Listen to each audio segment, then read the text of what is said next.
اللهم تسلمه منا كاملا غير منقوص. اللهم اجبر ما كان فيه من خطأ أو خلل أو نسيان. اللهم وفقنا لإتمام عدته بإحسان.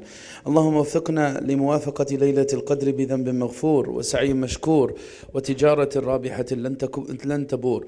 اللهم بارك لنا في أعمالنا وأعمالنا وأرزاقنا وأهلنا وذوينا وأحبابنا. اللهم اجعل لنا من كل ضيق مخرجا ومن كل هم فرجا. اللهم اجعل لنا من بعد العسر يسرا. اللهم اجعل لنا من بعد العسر يسرا. اللهم إنا نعوذ بك من أن نذل أو نذل أو نزل أو نزل أو نظلم أو نظلم أو نعتدي أو يعتدى علينا.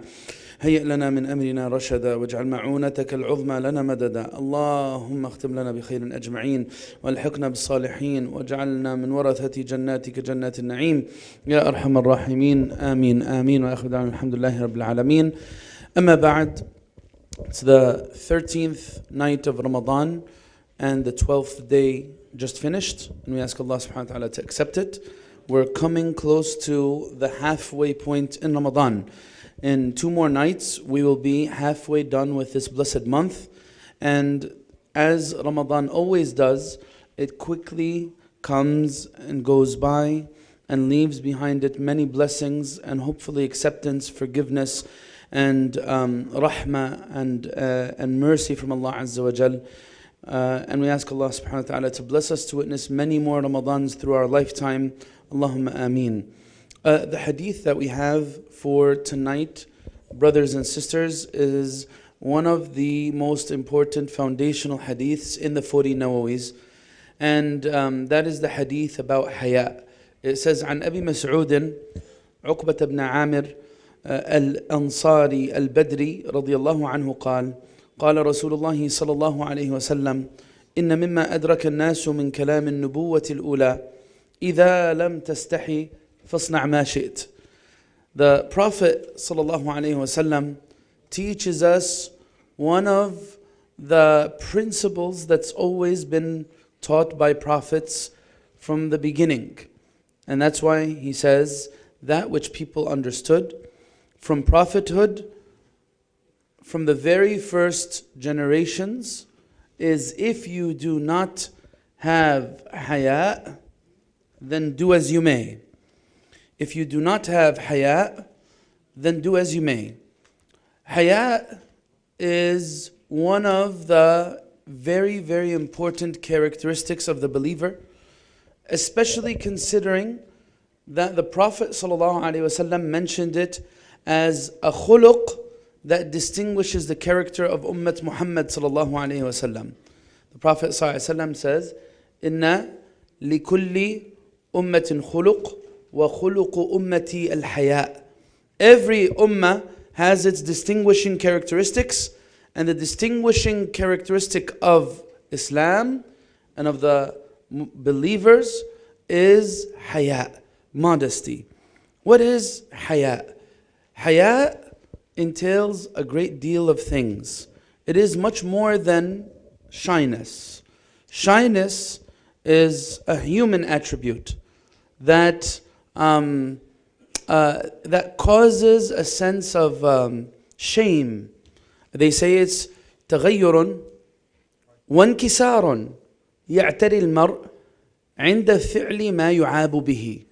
So shyness is a very human thing, and that is for there to be a change in demeanor, character, and a sense of brokenness when the individual is exposed, his vulnerability is exposed, when they do something that's disgraceful. That's what shyness is a feeling that's triggered by fear of shame and fear of disgrace.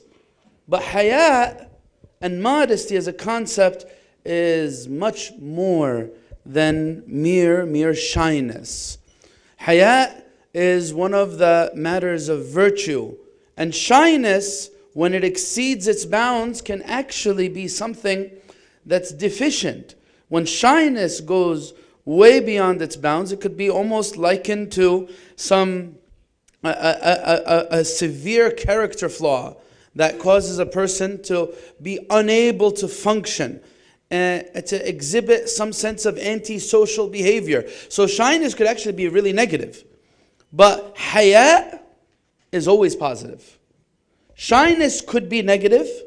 haya is always positive. And that's why the Prophet ﷺ, there was a hadith in which the Prophet ﷺ passed by one of the Ansar who was كَانَ يَعِظُ أَخَاهُ فِي الْحَيَاءِ. He was giving his brother advice about how to manage haya and modesty. So the Prophet ﷺ said to him, دَعْهُ فَإِنَّ الْحَيَاءَ لَا يَأْتِي إِلَّا بِخَيْرٍ. Leave him alone, because having modesty only brings goodness with it. So that's the difference between shyness and modesty. The Prophet ﷺ, in another hadith, actually expands the reach of haya. Is haya something that is female and exclusive to females? It is something, or is it something about the way you dress?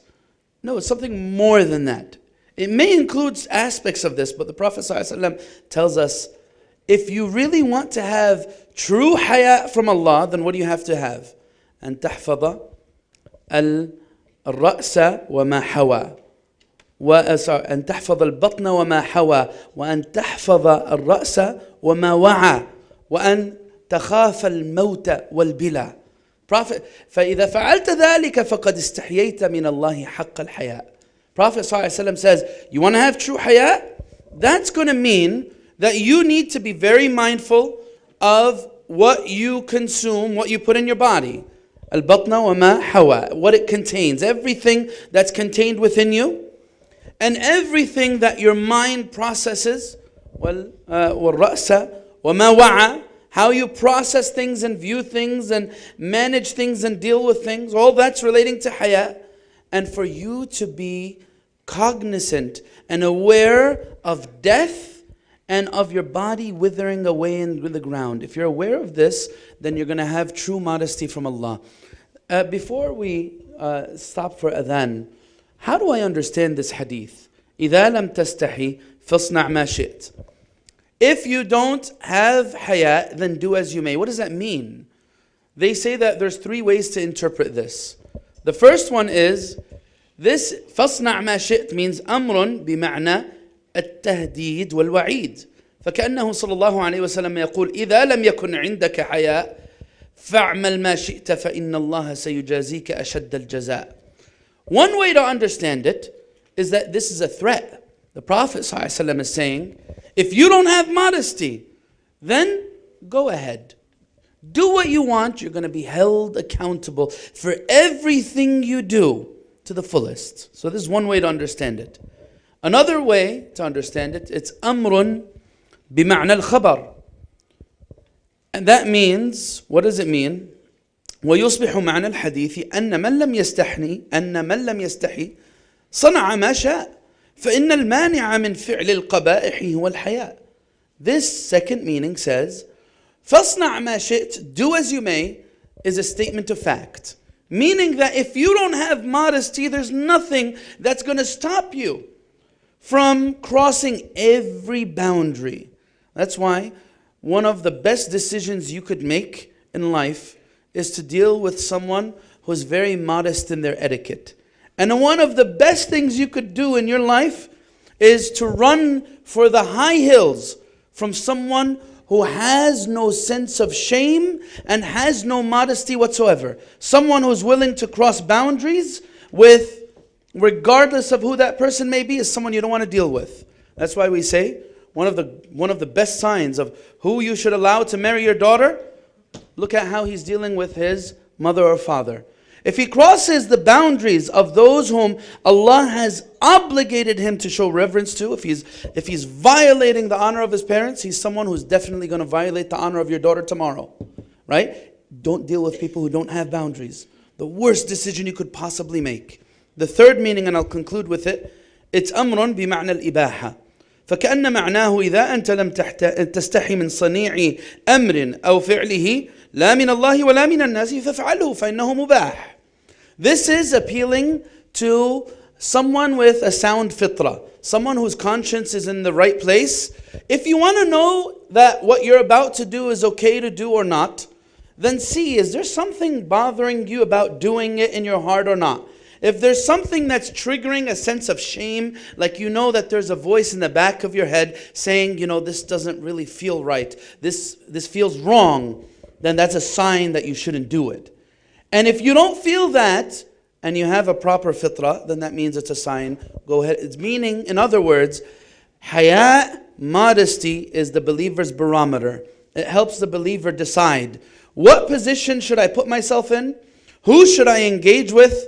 And what should I avoid? I ask Allah Azza wa Jal to give us tawfiq and understanding, and to allow us to benefit from the wisdom and the wording of in the words of our Prophet sallallahu alaihi wasallam. Allahumma ameen. Jazakumullah khair. Alhamdulillah. Wassalamu alaikum wa rahmatullah.